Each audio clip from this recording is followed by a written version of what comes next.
આ સમાચાર video DD news Gujarati Instagram પર છે, જેમાં નીચે કેપ્શનમાં જણાવાયું છે કે અલવરમાં એક યુવતી પર કૂતરાઓના ટોળાએ હુમલો કર્યો।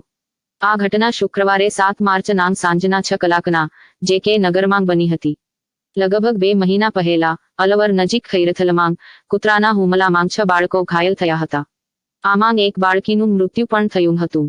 હાલના સમયમાં ગુજરાતની સ્થિતિ પણ કૂતરાગ્રસ્ત છે। અનેક વખત કૂતરાઓએ લોકોને બચકા ભર્યા અને બાળકને ફાડી ખાધાના સમાચારો આવી ચૂક્યા છે। ઘણા વર્ષો પહેલા શહેરોમાં કૂતરાઓની વસ્તી વધતી ત્યારે સ્થાનિક મ્યુનિસિપલ કોર્પોરેશન અને નગરપાલિકાઓ દ્વારા કૂતરા પકડી લેવાતા અને વસ્તી નિયંત્રણ માટે પગલાં ભરવામાં આવતા, પરંતુ એ ઇતિહાસ બની ચૂક્યો છે। હવે જીવદયા પ્રેમીઓ ફૂટી નીકળ્યા છે અને કૂતરાઓ પર કશું થાય તો કાગારોળ મચાવે છે। એક પણ શહેર એવું નહીં હોય કે જ્યાં શહેરની સોસાયટીઓમાં કૂતરાઓનો ત્રાસ નહીં હોય।